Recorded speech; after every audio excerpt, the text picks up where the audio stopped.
Hello good people of YouTube and welcome to my channel. In this video I will be looking at green stuff and doing a beginner's guide to mixing it with Miliput. Okay, so on the desk in front of me I've got the Miliput and green stuff that I like to use. Some of it may look familiar, some of it may not. Most of you have probably encountered green stuff in the form of ribbon or tape. I've got some here. I did cut it earlier but it's already sticking to itself. This is how you normally get green stuff. This is fairly fresh. As you can see, the blue and the yellow component parts, although they have been packed together, they haven't yet stuck. So this was green stuff that I ordered from Create, which is part of Master. That's silcreate.com, I think. But that's supplied by Master, and I ordered this recently. The rest of it has gone in the freezer because I like to keep my green stuff in the freezer. If you've watched any of my other videos, you will know that until recently I was using green stuff that was 10 or 15 years old, and all I did was store it in the freezer, take it out when I needed it, break a bit off, snap some off while it was frozen, warm it up in my hands, mix it together, and you're good to go.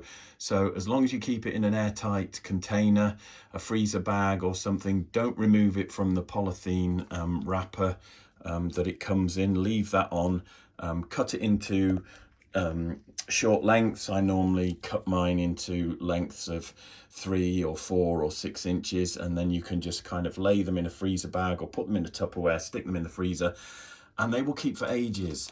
And when you bring a piece out, it'll be brittle, it'll be hard, but you can snap a bit off, or you can warm it up in your hands, and within a couple of minutes you're good to go. A piece like that would only take 30 seconds to defrost in the palm of my hand, so I often just, snap a bit off and defrost it, thaw it out in my hands and start working with it now.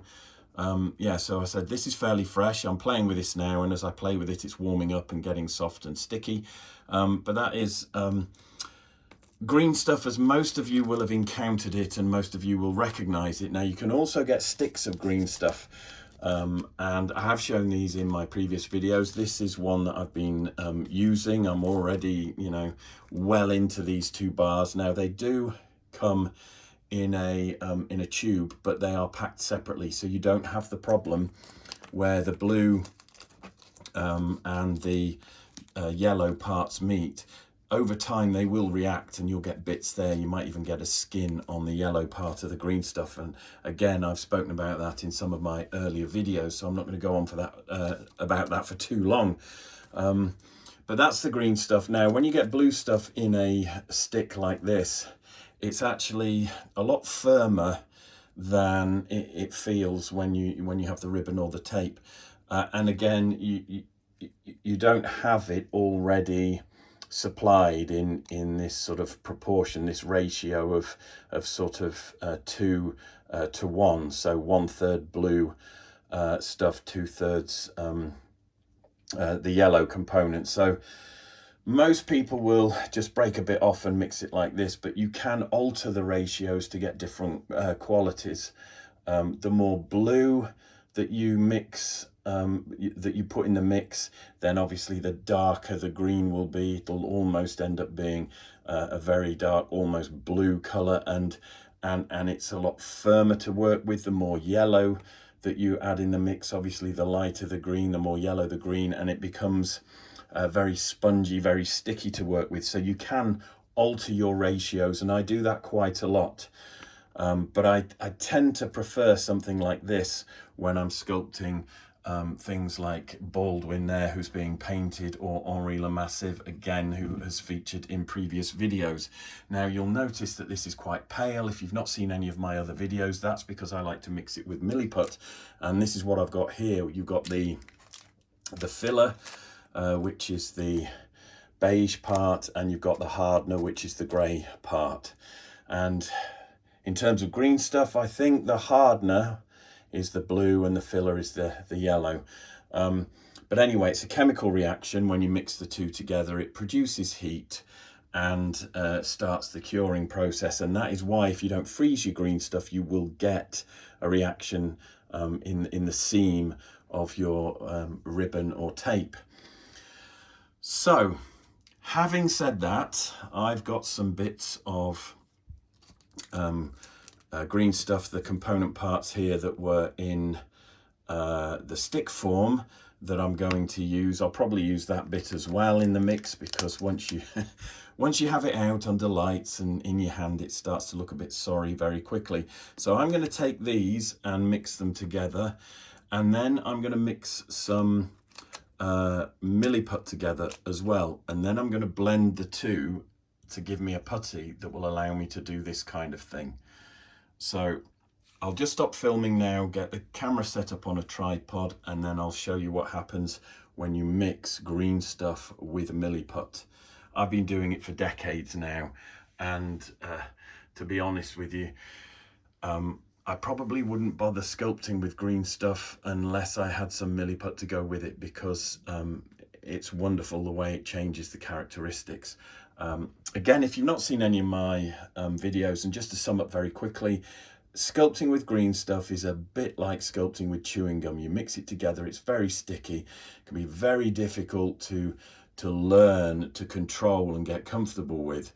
Sculpting with Miliput is like sculpting with clay, maybe even something like Das clay, if you're familiar with that, although I would say that Das clay has lots of fibers in it, because you don't have to bake it to kind of fire it to make it hard, but it has all these fibers in. So I don't use Das clay for sculpting, because the fibers get in the way of the detail, and it's not fine enough to create the kind of detail that you want. But Miliput is very much like clay, and you can actually mix it with water, or the surface of it with water, to smooth it down, and you'll end up with this kind of beige coloured paste happening on the surface as you add water, so, which is a bit like the slip you get with clay when you add water to clay. So Miliput is like clay, green stuff is like chewing gum. If you mix the two together, you get something in between that I find easier to work with than either one on their own. So that's what we're going to do next. I'm just going to switch the camera off, get it on the tripod, and then we'll start mixing. Okay, camera's on the tripod, putty is in front of me, and just in case any of you are wondering why on earth is this guy doing a video on mixing green stuff, isn't that pretty straightforward? The short answer is because a couple of people have asked me to. Now, I can remember, even though it was a long time ago, the first time I encountered green stuff.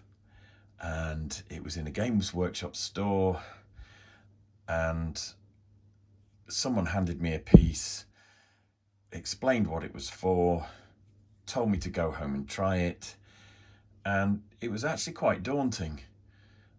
Not because I didn't understand the principle of filling gaps on models and you mix a bit of putty and you squish it in there, but because green stuff had characteristics that I'd never come across before. As I said earlier in this video, it was like working with chewing gum. And I can remember even further back, when I was 16 years of age, the first time I encountered Miliput. And that was in a shop that was called QT Models, where Dave from Museum Miniatures was sitting behind his till or cash register, depending on which side of the pond you're on.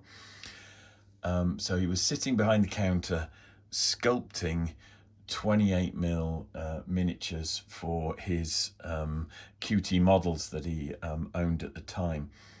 Since then, he's obviously spent many years concentrating on 15mm, and he's now doing a lot of digital sculpting, which is all very cool and very great. But at 16 years of age, I was in awe of this person, and I'd Saturday morning, when I didn't have like sixth form or anything, I would walk into town and I would visit his shop, QT Models, and I would watch him sculpt stuff. His shop was, I mean, this is in the days before the internet. It was full of all sorts of magical stuff, lots of his miniatures, all bagged up, priced up. There were wargaming rules and you know, catalogues and stuff that were all kind of produced on A4 sheets of paper that had been folded down the middle and stapled together, and not just museum miniatures catalogues, but, you know, wargaming rules from across the UK and further afield. So anyway, I do have some examples. I've featured these in previous videos, and I will be featuring them again. This is kind of a rescue job. I've got a couple of these lined up, because these are the old wagons and carts that Dave from Museum Miniatures, he used to manufacture in 25mm. It was back then, but I absolutely love those horses. As I said, this is a rescue job. It's been zenithal primed and I'm halfway through painting it, but I used to watch Dave sculpt horses like this, and you know, do all the harnesses and stuff, and I was absolutely in awe of it. And that was when I first encountered Miliput. That was how I first encountered Miliput. And I bought some of his stuff, and, you know, took it home and tried to paint it. And at a similar time, Games Workshop were creating miniatures through sort of Marauder Miniatures and stuff. And I mean, that grew over time. Marauder Miniatures grew over time. But I picked up I think this was a dwarf from Games Workshop, or Marauder.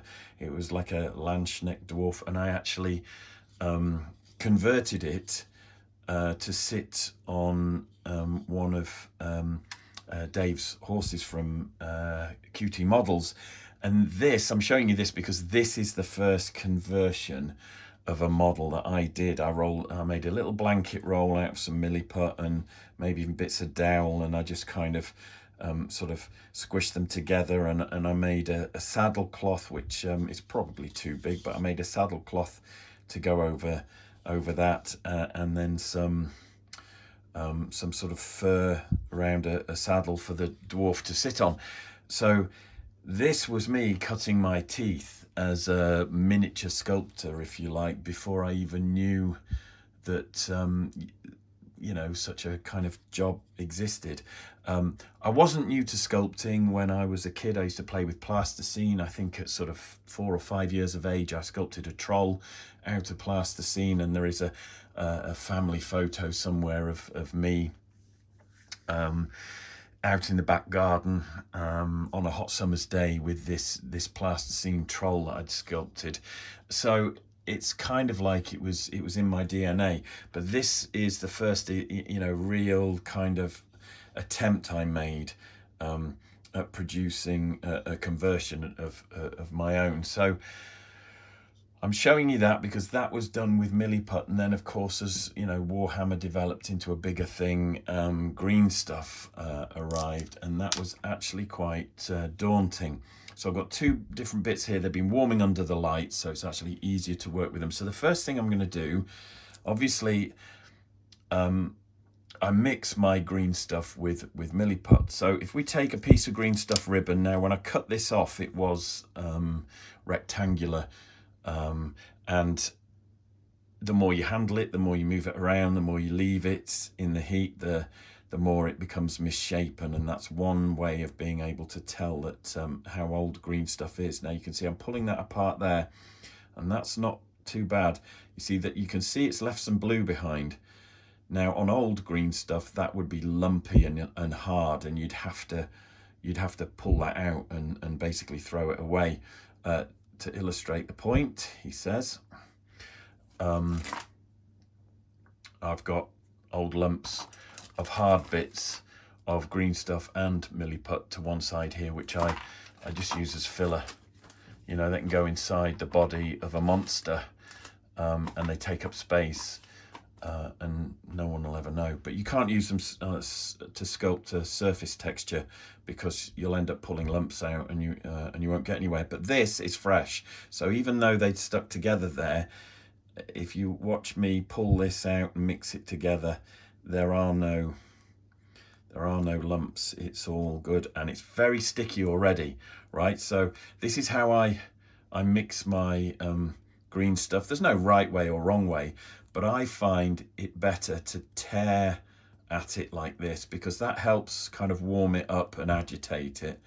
But also you can see how the yellow and the blue are are being pulled into lots of little strands, and every time you go back on yourself, you're kind of doubling up and mixing it up, and it just mixes really quickly. If you roll it together, yellow and blue, you end up with yellow and blue streaks that take longer. So pulling it like that's just a simple trick, and there you go. You see, it's almost ready to use already.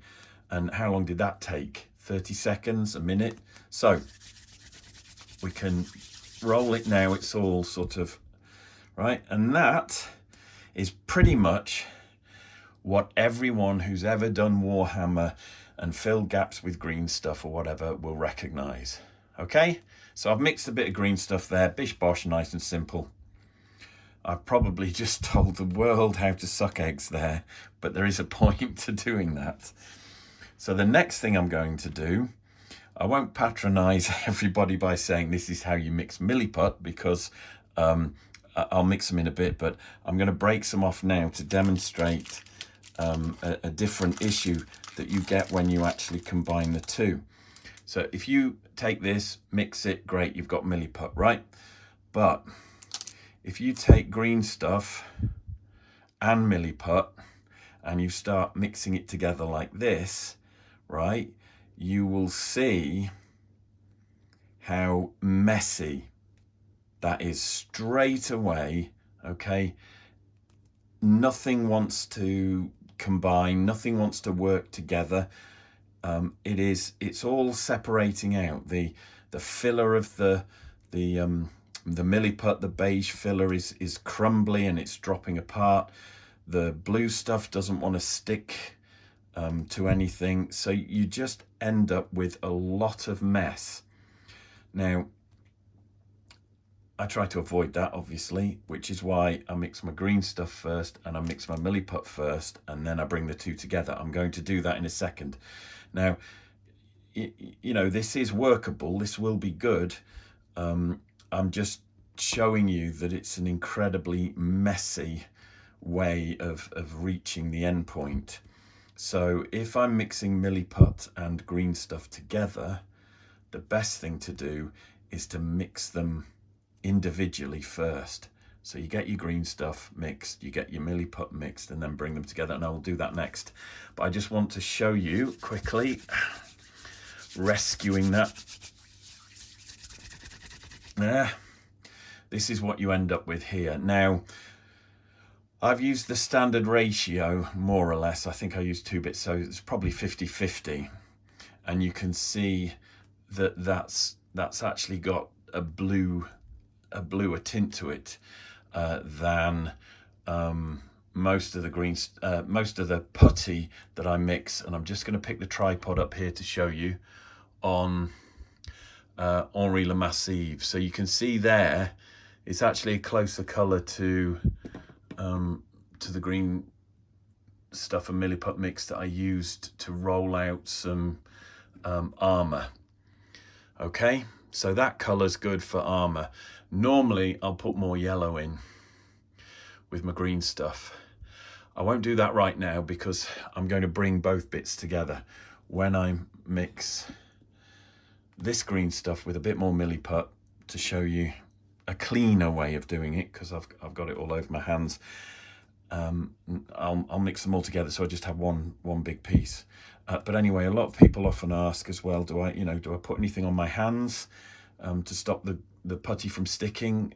No, I don't, because the minute you put something on your hands, I might wet my fingers while I'm sculpting to stop it from sticking. But if I'm mixing putty and I've got something on my hands, like some kind of cream or a barrier cream, anything like that, it's going to get into your green stuff and your milliput or your putty mix, and it's just going to ruin it, and then bits of putty won't stick to other bits of putty.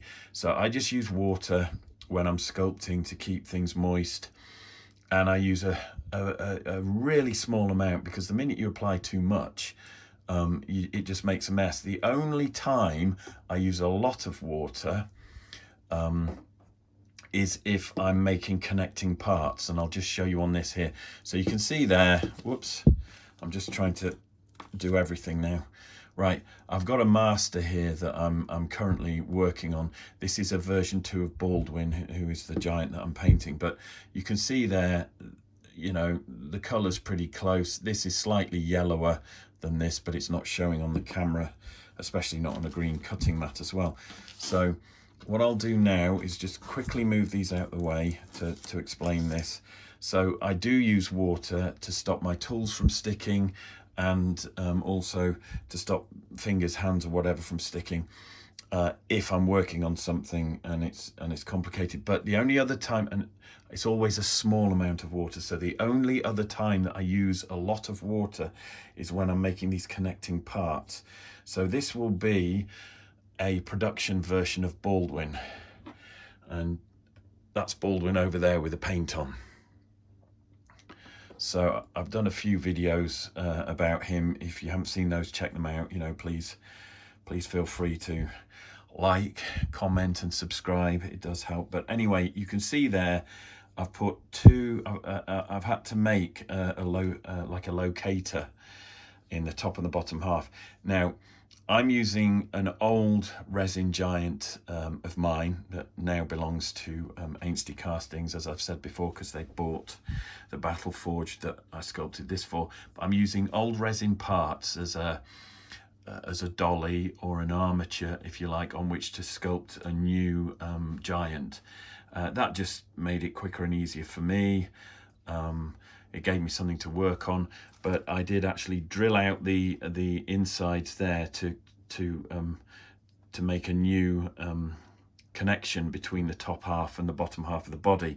So this skirt here is going to have more detail sculpted on it. I will be doing some of that in a green stuff video, just to show you how I make this kind of fabric and put the stitching in. That will be another video that's going up very soon. I'll probably use the green stuff that I'm mixing here to actually do that. But this is the only time that I will use a lot of water on this to kind of press fit the two together while the putty on both sides is soft. Press fit them together, make sure I've got a fit that I'm happy with, and a fit that you know, when someone buys the model, they will be able to glue it together and just do a very quick fill if necessary with a bit of green stuff. There's a gap there in what I'm showing you because this hasn't had the detail skin put on it with green stuff. I'm putting a skin of green stuff over that. So work in progress. So it's not perfect, but that's what I will do to stop the putty from sticking. Lots of water, press them together, and when you've got the fit you want and you're happy, you pull them apart, you leave them both to dry. That's dry now and that's dry, so there we are. So I've done the innards, and then you can see around there's a big gap. I'll be filling that with fabric to cover the top of this skirt to make the kind of design that we've seen on the prototype of Baldwin, which I'm painting. So mixing green stuff and milliput, stopping it from sticking. No, I don't bother with anything on my hands. If my hands get too dirty after I've mixed the putty like this, I'll go and wash them, put the putty on some polythene so it doesn't stick to your work surface, or a piece of glass. I sometimes use a glass. Yeah, I've got this piece of glass here. I'll use it as a palette, and I'll also use it for working milliput on sometimes. I'm not using it now because I'm only mixing. So anyway, if my hands get too dirty, I'll just go and wash them, and then I'll come back and carry on working. Now that's started to mix, I've got sort of a 10-15 minute window. Sorry, now that's mixed, it's started to cure. So I've got a 10 to 15 minute window that I can use this before it becomes too difficult to work with. Maybe 20 minutes at a push, depending on what kind of sculpting I'm doing. There are advantages, as I've said in my previous video on sculpting rope, where I just quickly showed you how to make a piece of rope. If you let it cure for a while, so it loses its stickiness and it becomes a bit more resistant and resilient when you're working it, that's great. You can make flags, banners. You don't need to use bits of metal inside. There's a lot you can do as the curing process continues, but at the beginning, when it's like this, you know, quite soft and sticky and workable and malleable, that's when you want to be doing all the really kind of intricate fancy stuff, the sculpting of hands or faces or fabric on, you know, 28mm models. So I'm conscious of time, and I'm trying to fit a lot in. So basically, I've got myself a bit of milliput here now, just, you know, mixing this up in the kind of conventional way. This is always messy. Mixing milliput is always more messy than mixing green stuff, because as you mix green stuff, it tends to clean your hands anyway. You know, the putty will start to pull bits of itself off your skin, but milliput is less willing to do that. If anything, it will leave a layer of itself all over your skin. I'm rolling the putty in my palms now to get it mixed together, and I can already feel it coating everything. So there's my milliput mix, and it's very much like clay. I don't know if I can show you there. It is very crumbly. You can wet it and smooth it and stuff like that, but it's like clay. Very difficult to work with when it's like that, and that's why as a teenager I was in awe of Dave of Museum Miniatures for creating something out of this stuff. I just found it really, really difficult to work with. And then, as I said, later you get to Games Workshop and they introduce you to green stuff, and it's like working with chewing gum. And this has already started, because there was a bit more blue in this than yellow. It's already kind of started. I normally use more yellow, so it's even a lighter green. But you can see it's not drying out, but it is starting to kind of cure, and the stickiness is going already. But the cleaner way to make the mix of putty that I like to work with is to have your green stuff and your milliput. And if you do this, yeah, you can see it's crumbly, but it's not as bad as it was when all elements were separate. So heat of the hand, quick mix. Now I can feel that going soft again in the palm of my hand as I work it, and a couple of minutes of that, and you can see already, yeah, it's changed colour.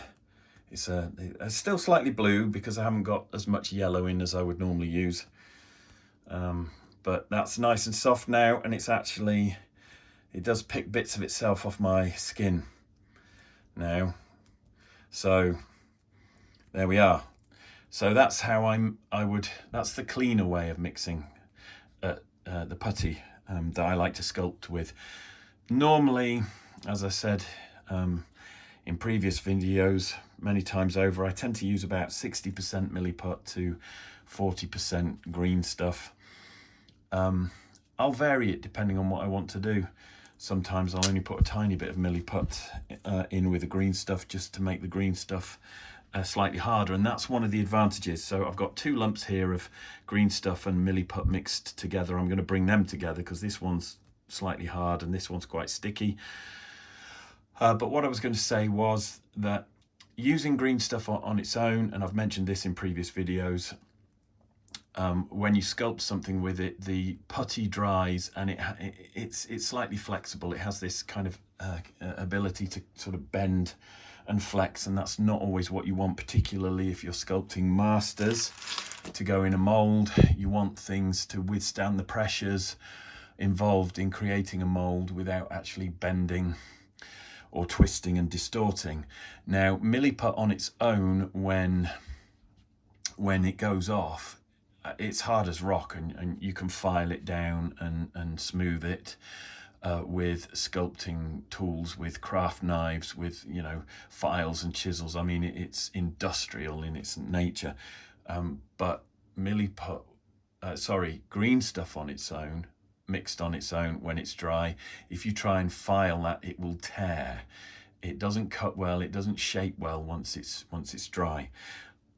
If you use both green stuff and milliput, like I've mixed here, then you get the best of both worlds. So you get something that has all the qualities of milliput when you're sculpting with it, just in an easier way to handle.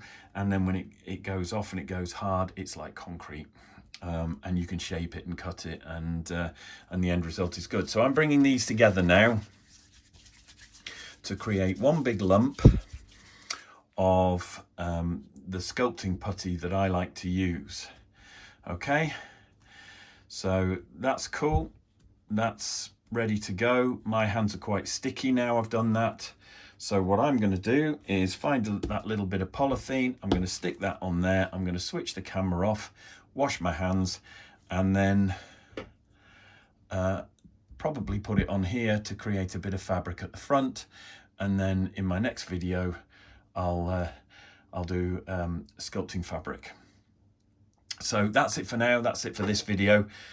Thanks very much for watching, as I said, and as I keep saying in all of my videos, as everyone keeps saying on YouTube, because it is a thing, please like, please subscribe, and please feel free to leave comments.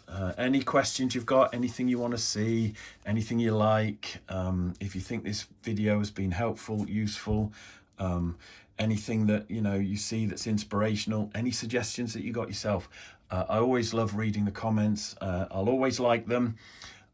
If I have time to reply, I may not reply immediately, but I will reply to anything that needs a reply. But I always like the comments, and I always appreciate them. So I'm waffling now. Take care.